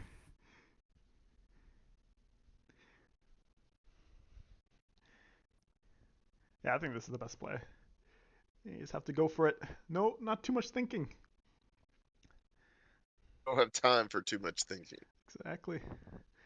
Exactly. Also, you need to think about all the things you need to click. You need to click on the abomination. You need to click another mutant. It gets it's all time. All time. I learned that lesson the hard way, playing Oh, Storm you don't go Gods. for the Cassia? Interesting. Mm. Yeah, that's interesting, especially because Winged is already on the abomination. I guess. Yeah. Yeah, I don't know. How does Valeria avoid abomination is the question. Because we're at 4 boost, that means reach. Yes. So you can definitely you have one turn definitely where you're fine. Actually, do you? No, because abomination the priest needs to go up. Yeah. You have one I turn. think abomination just carries the game more than Titus could ever. Hey, hey, I'm hey, telling you, hey. Hey, hey, garbage champion. Garbage. hey. Don't tell all the Titus fans that. Yeah, chat's gonna be in an uproar right now. Hey. If Titus had been And even summoned, sorry, No. you no, he can. wasn't. An abomination even costs one more. And then there's all the build around, so there's all those other cards you have to put on him to really make him good. Titus, really, you gotta swing a little higher.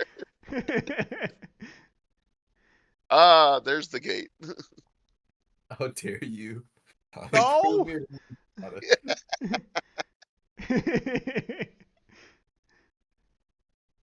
Oh, okay. There's. Oh,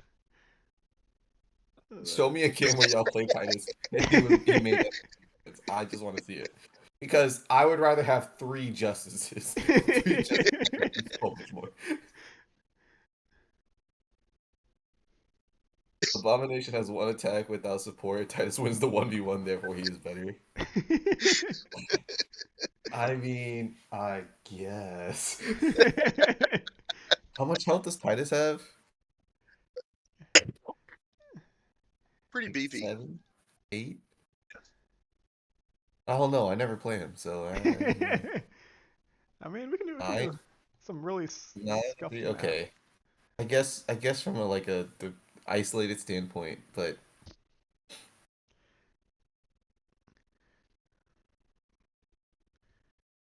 I really think it's time. Actually, no. There is a Encanter we mutant. started a little bit later than 2, a little bit. So Yeah. Hmm. Yeah, it was Incanter Mutant? Why are we getting Incanter Mutant? Why not Reach? 212. So they got about like 5 minutes each. Yep. Why not Reach? Or Spew. The Splatter Mutant. They have to roll with it. They don't have time to undo this. There's at least 2 more turns. Or 1 more turn? Let me think. There we go. That's what I'm Nice. talking about. Nice. Incanter Mutant is useless here. It's crazy how favored at one point this was for high elves, but Abomination just kind of came in and wrecked shop. Yep. Yep. I think it just was the oblige was tragic. So what is it? So there's at least 1 more turn if Run has 1 more unit. They have one more turn left, I think. Yeah, I mean, I think Scrivener's making the right play here. You send Abomination, you checkmate Valeria. One card, you can't avoid Abomination. Yeah. You have one more turn, basically. But I think Scivener, yeah, she can just play really quickly right now and win.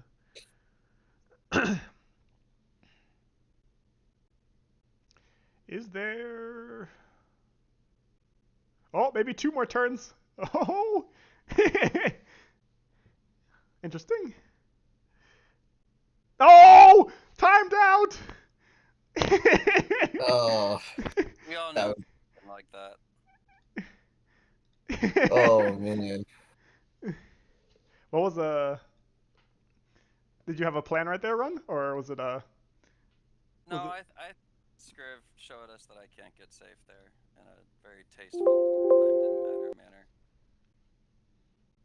That was a game. That was a game, Quite I'll tell literally. you.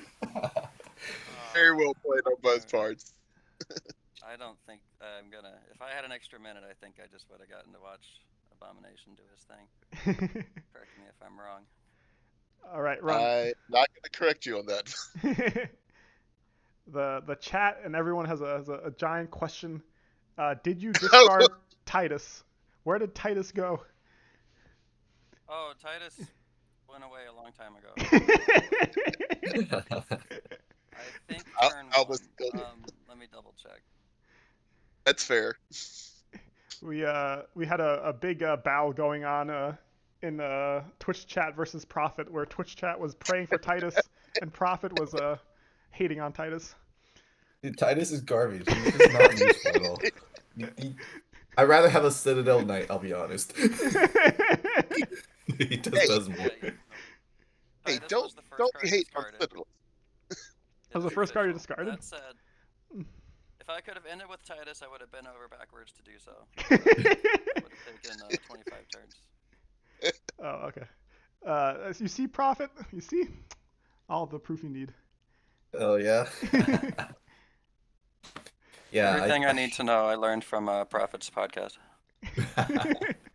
yeah, you Titus is just a blank card. You throw it away for magic, you don't look back. I mean, there may be a specific use case in certain situations, but like you gotta ask yourself, is it Titus or three justices? Is it Titus and a justice in Cassia? And in almost always it's just not Titus. And I I've tried. I really have. And I thought about it and I'm like, I mean engage is useful, but greater dictate like uh, I don't know. I feel like Valeria is usually enough to like do enough damage. Uh, it's just tough to kind of find for six magic. I feel like if Titus was maybe five magic, it would have been better. But six is like it's just like slightly too expensive for me. I don't know. Mm, uh, I haven't tried. I've summoned him once, and I'm a convert. Three justices are three cards. Titus is one. I mean, this much is true. I agree.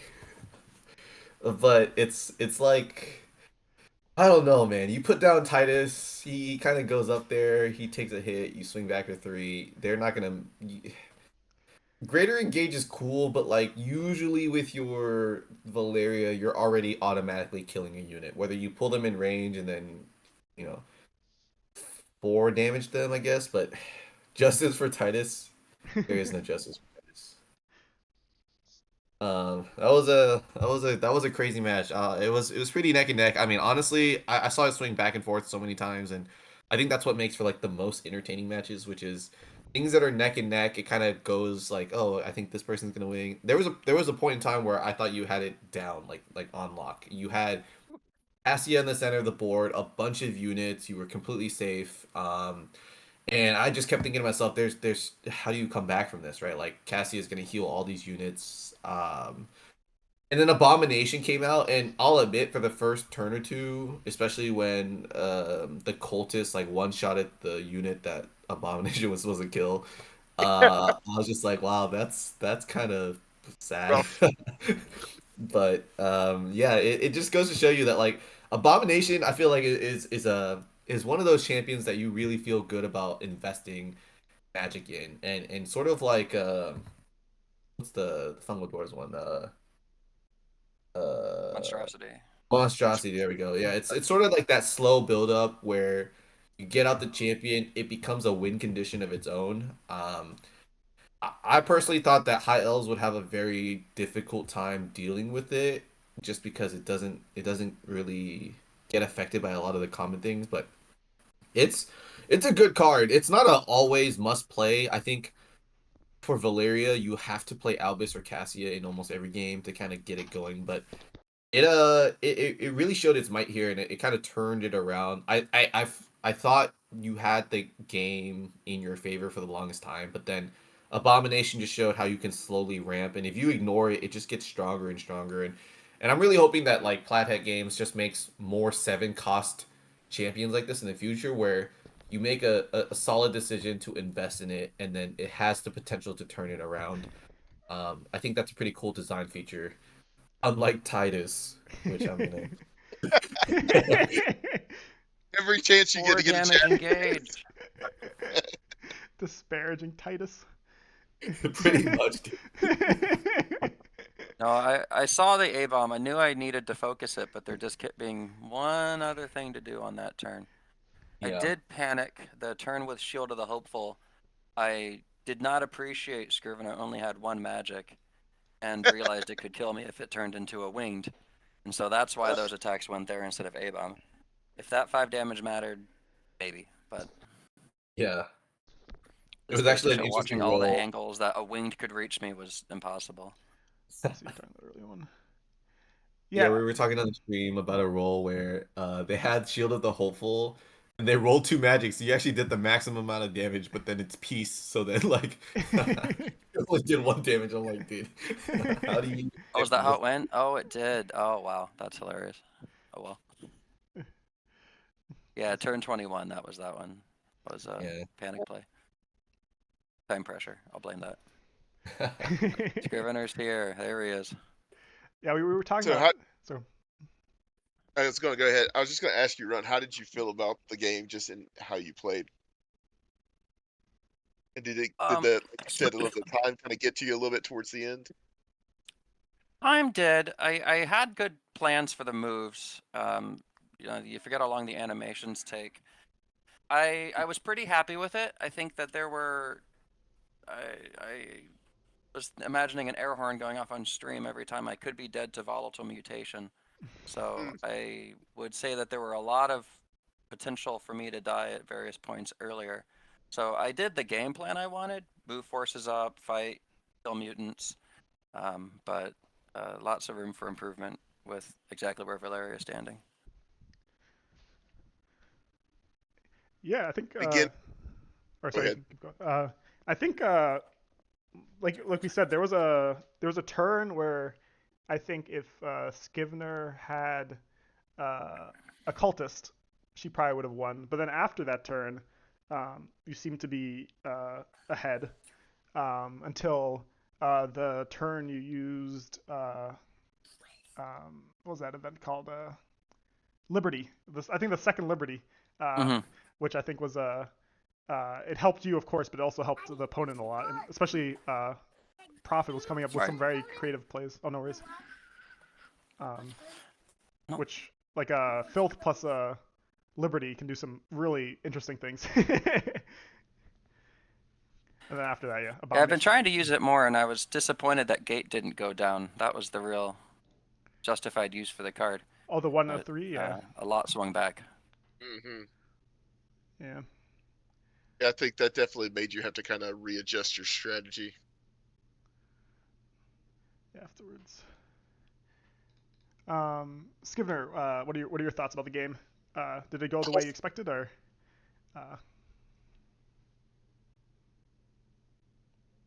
or I can't hear you? Let me see. Oh, you're muted. That's something. Testing. Is Perfect. my audio working? Yep, I That's hear you. Okay. Okay, cool. Yeah, I was hoping Winged was at the bottom of my deck. It was like the last 2 cards. Otherwise, A-Bomb would have reached Valeria a little earlier. But overall, I didn't make too many stupid mistakes, so I was happy with that part of the game. Mm. And then when Valeria was facing down the Spew Mutant with only 2 life left, I did have a Volatile in hand, but I wasn't confident that Bursting Mutant or Tentacle could take her down. And I actually held it until the end, so I should have just went ahead and used it anyways. I mean, it's what It still worked out for you. exactly. Yeah. It worked out in the end, and Oh, I assumed I was dead from that exact move. Yeah, that was. I was trying to be a little careful and not too splashy because there were like some other really cool plays that I could have done, but I was like, I need to stay calm and be smart about this. Oh, so you were just trying to drag it out. You had the game in hand all along, and you just wanted to make us think that you were giving them a chance. Got it. Not dragging it out, just like not taking too many risks. Hmm. Were you scared at any point throughout that game, or were you pretty confident? The end was very sketchy because I had only one more cultist left, and A-bomb would have been my only person that I could use. And I Hmm. didn't have enough boost really to like, get other mutants. Mm. Yeah, I was pretty impressed, and I think we've talked about this before, but Abomination really is the key to winning this matchup. I mean, the High Elves really struggle to clear it out. It's a big unit. It has a lot of versatility. It can fly over things. I think you had some unfortunate dice rolls where a cultist killed a unit that was Abomination was supposed to kill, or Yeah, yeah. that I, your I luck. really wanted that boost. It would have like helped me like keep the tempo up a little bit more ahead, but it was okay. Yeah. I started to worry about you for a second. I think there was a moment in the time like when High Elves got out Cassia and then just had all these units it was healing. I was like, man, this is a very tough situation to get out of because there's a lot of board presence and they're healing constantly. It always felt like you were just one space or one boost away from the move you needed. So I was just like, if you only had just like one more of this, you could maybe end the game. But yeah, Yeah. that's Summoner Wars for you. That there was that other one turn, I think, where I had a spew and then 2 commons, and I was just one hit away from being able to get at Valeria. But Mhm. it was still fine as well. Yeah. Um, yeah, that was a very close game. I felt like it could have gone either way. I honestly was back and forth in terms of who I thought had the advantage. I thought it was pretty smart for you to go for Valeria while she was pushing for the midfield. Sanctity is good, but it doesn't quite make you invincible all the way. Like enough burst damage, you can probably take Valeria down. It's just unfortunate that like Winged was all the way in the bottom because I think Winged is probably your cornerstone of assassination when it comes to filth. And if you're not searching for it with volatile, you probably won't get it. And that's probably the drawback of the filth. What keeps it from being like, one of the best is like you only get one copy of each common. Like if you don't draw it, you might be just SOL for like a long time. So Definitely. That made it extra rough for sure. So, in the public vote, who was the favored faction? And I guess amongst y'all, who was favored in this matchup? So I'm not I can't do any polls yet on Twitch, but hopefully soon once I get enough views.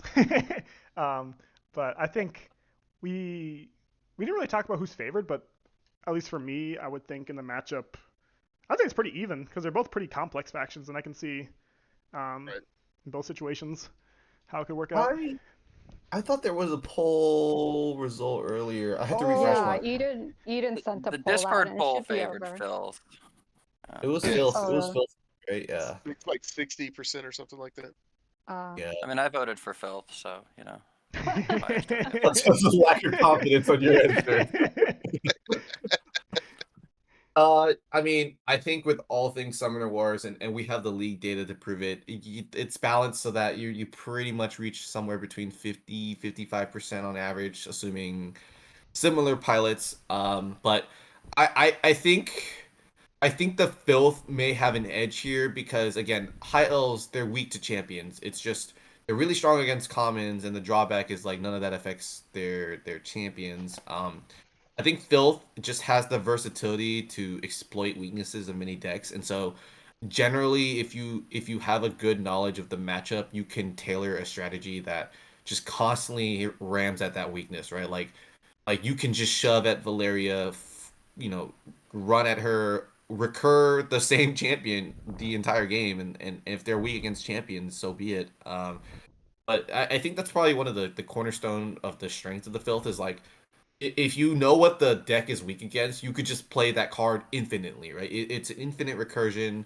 No other deck can really do that. You have four commons and that's it. And so I think that's what kind of gives it its strength. But the drawback is like you really are dependent on the cards you need for that strategy. And while you have the two volatile epics to search it out, you really don't have any other way of drawing it. You just have to kind of hope and pray. And I think we saw that with the flight mutant today, where you need that extra movement, but you can't draw it. You don't have volatile to get it, and so yeah, it's a good back and forth. But I'd argue the filth may be favored if they have the right cards. Otherwise, it's a pretty even match. But that's what makes for an exciting game, right? So.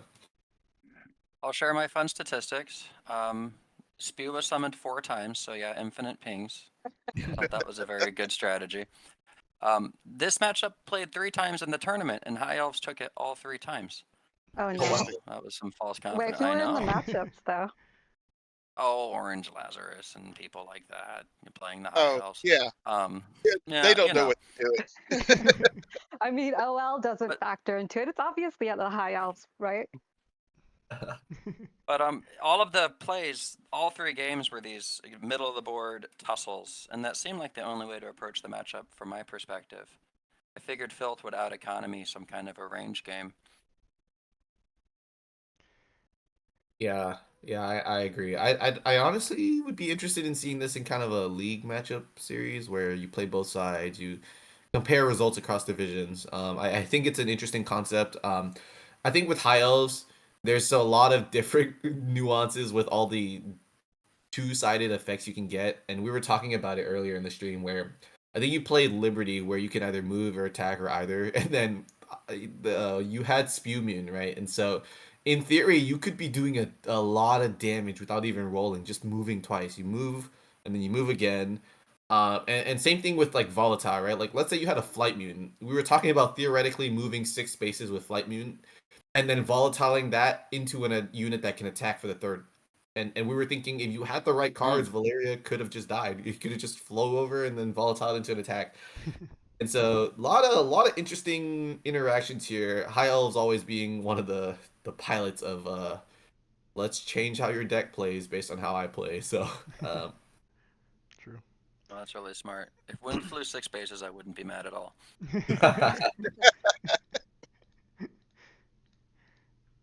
No, agreed. I think also for tournament statistics is not the most like Prophet said. A league matchup is probably better just because a lot more people take filth, and usually people who take high elves are very comfortable with high elves. It's not like a faction, like Crimson Order where everyone's picking it. Uh, but yeah, how I guess is this both your last games for the season? Let me see what the Yeah, ladder it's looks like. my last game for sure. So I'm glad it's over with for now. Congratulations. I have Well, one more. congratulations. Why did you guys decide on these factions? We were both talking about these are 2 of the most complex factions in the game. It's probably hard to pick for 45 minutes. Is it because you guys enjoy it, or you guys wanted to learn it? What was the idea? For Live League, it's always out of my comfort zone because I take so long to think, so it's pressure. But I tend to really like, or I'm attracted to the more complex and interesting factions. So of course, for my first season of Live League, I chose Cloaks, and Mm, then Sand Goblins, and then Filth. Filth I chose again for the second season just because they were so versatile and fun, and the new factions I've been trying to learn, I didn't really like enough to bring them to live. Hmm. That makes sense. I think live games are a great way to get comfortable with factions, like you said, um, and Yeah, experiment. every like time I play poorly, I blame the clock, so it's not really my fault. If Whatever you you're like feeling. complicated factions, you should try High Elves. Yeah, Yeah, Oh, I think I'm gonna pick them up for next season. they're really fun. Similar, Live League is my way to make myself learn new decks, and I really wanted to play with this position game. I think that quote unquote maining birds made me neglect fundamentals and where spaces go and where should gates go. And now I'm neglecting fundamentals and giving my opponent buffs. So with punishment, I'll learn faster. I like your evolution though. It makes sense because last season you played you played vanguards, and so vanguards to Yes, high I elves was is a mm, great increase in much higher increase in we are difficulty, but definitely two very positioning factions. we are someday we'll figure them out too. We might even win a game.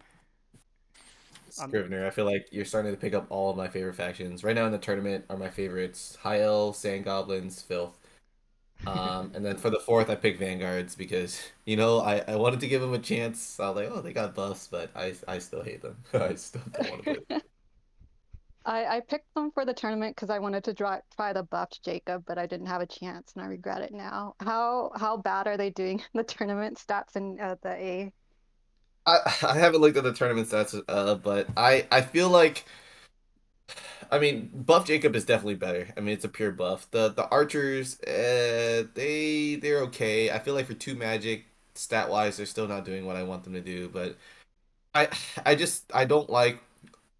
I personally don't like the Citadel restriction for Sarah, and I feel like having her constantly be threatened in the fray without any mobility skills in the deck just means like, sure, you picked up a card, but it could mean checkmate the next turn, and then what? Like, so it's personally not my play style. I know a lot of Vanguard advocates, but I definitely am like you. I prefer the more complex factions. These are two of my favorite factions right now, Filth and High Elves, and I can foresee myself taking them into future tournaments. I think they're S tier personally. Versatility of the Filth and then just the amount of things that high elves can do is really appealing to me. And same thing with sand goblins. I love a good sand goblins game. And so definitely like these kind of things. So yeah, it's it's really interesting that you guys both pick complex factions for 45 minute games. Kind of mad to me, but kudos to you guys. I would be exactly. overthinking everything. Yeah, my hats off to the two of you as well. My brain would just break if I was trying to have to plan out not only everything I could do, but also everything the other faction could do, and then the time frame you had on there. So well done, well done. yeah. Filth are doing actually great in the Plat Hat. 59% with the highest amount of wins, 79 wins. Hmm, They're wow, they're that's cruising. Nice. impressive. Yeah. Also, Chosen Growth. And Vanguards?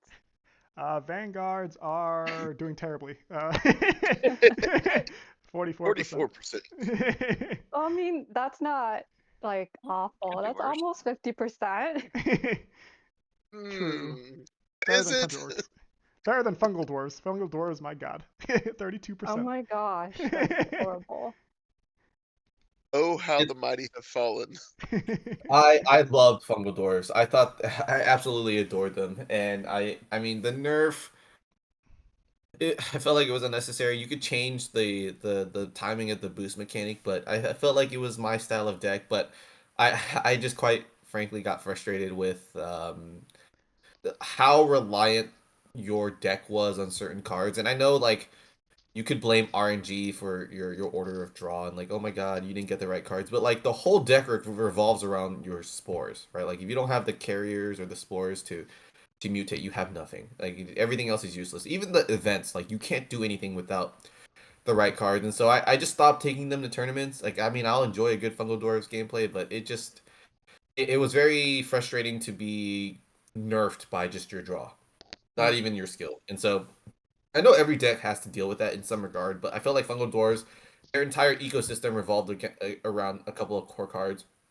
So if you weren't drawing them, you're pretty much SOL for a while. But Yeah, Scrivener, I was actually telling them earlier about how we actually met. And I was like, "Oh, interesting story, guys." I was devastated by a hurricane, and someone reached out to me about, meeting up. And I told them, and quite frankly, I thought I had a chance to die. I was like, stranger danger, you could kill me. I don't know who killed me. Well, But I was making sure that we met in a public place and like that it's cool to bring, friends just in case. yeah, no, it was reassuring, and then you gave me some information where I vetted. I'm like, oh, you were like, oh, I'm in this area. I'm like, that's a location in Houston, so you definitely live here, and I trust in our community. But just in case, I brought a friend, and I said, hey, Ben, come with me. If I die, tell my mother what happened. So But so yeah, now y'all know Prophet will risk his life for Summoner Wars. I'll do a lot of things for Summoner Warriors. I'll meet up with strangers. Have you guys As long as they're in Houston. have any of you guys been to the every year there's a I forgot what event it's called. I know BGG. yeah, No, it's a the board conventions. game convention. That one's up in Dallas. I was kind of planning on going this year, but I was too lazy to plan it out. And I have family I could stay with up there too. Mm-mm. I didn't know it was in Dallas. Okay, I have to go then. I'm in that area also. Uh, okay, cool. We should meet up and play. Prophet, risk your life again to go. You risk Risk your life. my life again? Yes. What if Sherez is like a murderer? I don't know him. Who knows? Who knows? Hmm. Yeah, I know of a couple people in Texas. I don't know if y'all know Little Nips Fatal. I think he's Yep. also from Okay. Austin, Dallas. Couple of Texas people here. It'd be cool to have a Texas meetup at one of these conventions. But yeah, it was definitely an experience. I think you're the second person I've ever met up with live. I took my family over to Asia. We went to Taiwan as our first stop, and I met up with Snaug. We're on the Chibata Bing tournament as a team, and I told him I was in Taiwan. He was like, "Hey, we should meet up for some boba and just hang out." I was like, "Okay, that sounds fun." I don't know, He but he had me at the boba. Yeah, yeah. yeah, you had me at the boba, but Mm-hmm. he's a cool guy. Mm-hmm. It's true. A murderer would never request to go to Boba. That's a.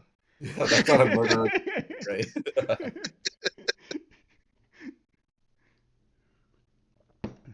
That's cool. Yeah, I've only heard good stories about people meeting each other.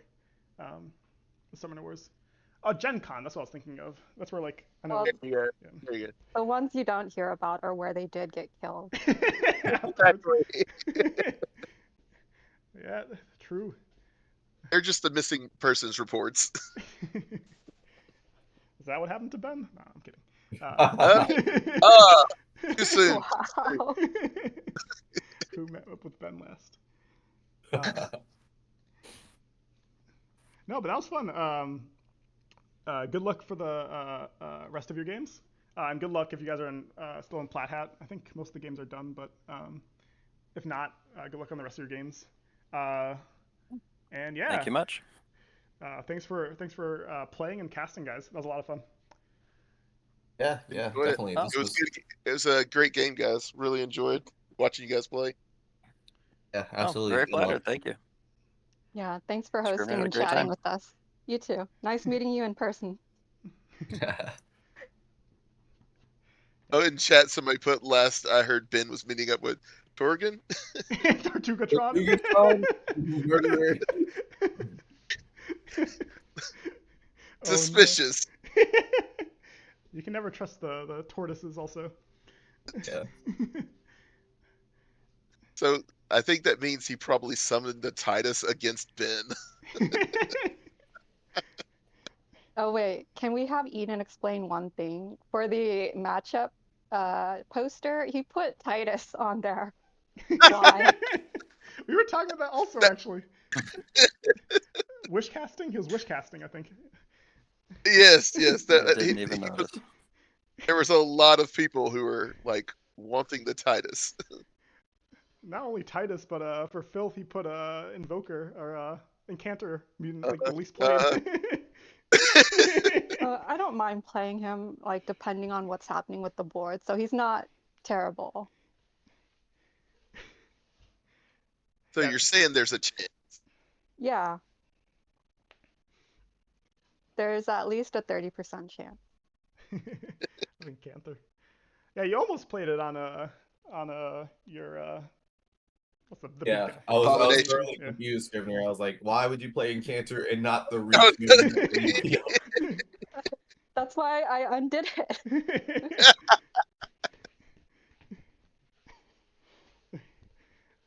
Yeah, it was also the time where you guys were both low on time, so we're like, these are precious seconds, undoing.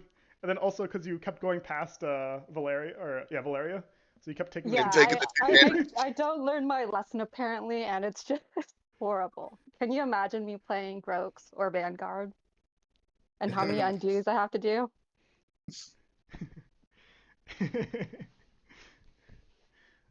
Yep, it's Yeah, definitely. definitely get those down. Definitely get those down pat before you go into a live match with 45 minutes. It's all. It's all. Yeah, 45 minutes. You have the time variable also. Not too many undos or else. Yep. But yeah, thank you Well, I guys. was noticing. I'll play Blitz chess, and it takes. What's the minimum for a turn? 2 minutes? I think now we Sounds learned. about right. Yeah, I Can't think just so. click, click, go. Yeah, I'll we- request a fast mode. That'll be my new feature request. yeah, you can. Only 2 minutes per turn. Well, with the I'll have animations and such. With the but animation. definitely not storm goblins. Too much clicking. Yeah, you have to ask. I think Aaron's doing a podcast with the developers, so you have to ask him to tell them for fast mode. Or Love Fast your mode. game so much, you just make it faster.